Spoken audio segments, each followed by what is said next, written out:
Long ago, in a small village where the red earth met the wide savannah, there lived a young boy named Kofi. Kofi was a quiet child. While other children ran through the fields chasing goats and laughing, Kofi often sat beneath the great baobab tree and listened to the wind. He believed the wind carried stories. Stories from the rivers, stories from the mountains, stories from the mountains.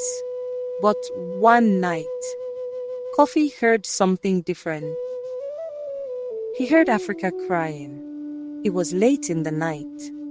The moon hung low in the sky, and the village was silent except for the sound of crickets. Kofi woke suddenly. At first, he thought he was dreaming. But then he heard it again. A soft, deep sound carried by the wind. Not thunder, not an animal.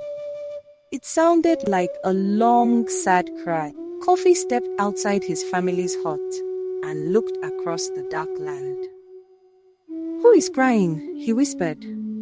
The wind moved through the tall grass and answered softly, "Africa." The next morning, Kofi went to the elders and told them what he heard. Some villagers laughed. Some said it was only the wind. But the oldest elder looked at Kofi carefully and said, "Sometimes the land speaks. Only a few people hear it." Kofi asked, "Why is Africa crying?" The elder closed his eyes. "Go and listen," he said. "The land will show you."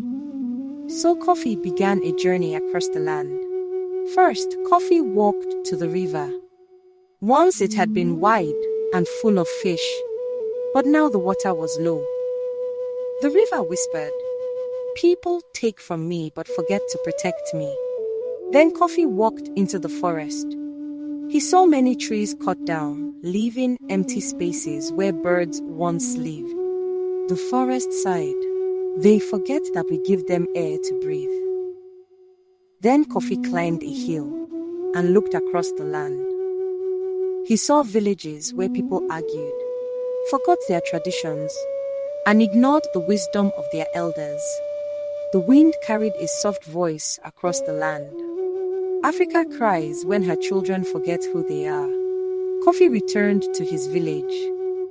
That night, he stood beneath the great baobab tree and spoke to the people. "I heard Africa crying. She cries when rivers are not protected. She cries when forests are destroyed. She cries when we forget the wisdom of our elders." The villagers grew quiet. Even the wind seemed to stop and listen. Then Kofi said something simple. "But Africa also smiles when her children remember that day forward." They protected the rivers again, and slowly Nan became strong and healthy.